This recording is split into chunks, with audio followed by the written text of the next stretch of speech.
नमस्कार. आजची माझी कविता चित्रकाव्यावर आधारित आहे. चित्र आहे माठाचं. सध्या उन्हाळ्याचा तडाखा भरपूर आहे, त्यामुळे गार पाणी पिण्याची इच्छा होते, त्याशिवाय तहान शमत नाही. सर्वांच्या घरोघरी आढळणारी वस्तू म्हणजे माठ. माठ कोणाच्या घरी नसेल असे होणारच नाही.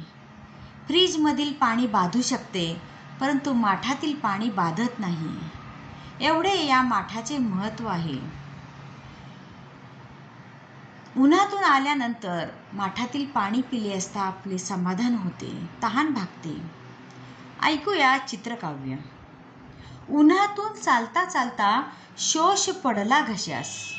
उन्हातून चालता चालता शोष पडला घशास. विचार करू लागलो, कुठे मिळेल पाणी पिण्यास. विचार करू लागलो, कुठे मिळेल पाणी पिण्यास. घामाचे दवबिंदू पाझरू लागले. घामाचे दवबिंदू पाझरू लागले.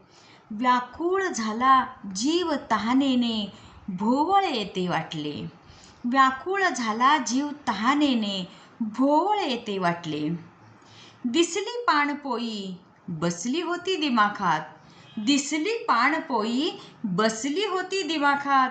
गार गार पाणी भल्या मोठ्या माठात. गार गार पाणी भल्या मोठ्या माठात. धावत गेलो माठाजवळी, गार पाणी घटाघटा पिलो. धावत गेलो माठाजवळी, गार पाणी घटाघटा पिलो.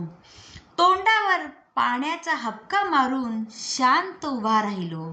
तोंडावर पाण्याचा हबका मारून शांत उभा राहिलो. तहानलेल्या जीवाला माठाने गार पाणी दिले. तहानलेल्या जीवाला माठाने गार पाणी दिले. सुख सुख म्हणजे काय हे आता कळाले. सुख सुख म्हणजे काय हे आता कळाले.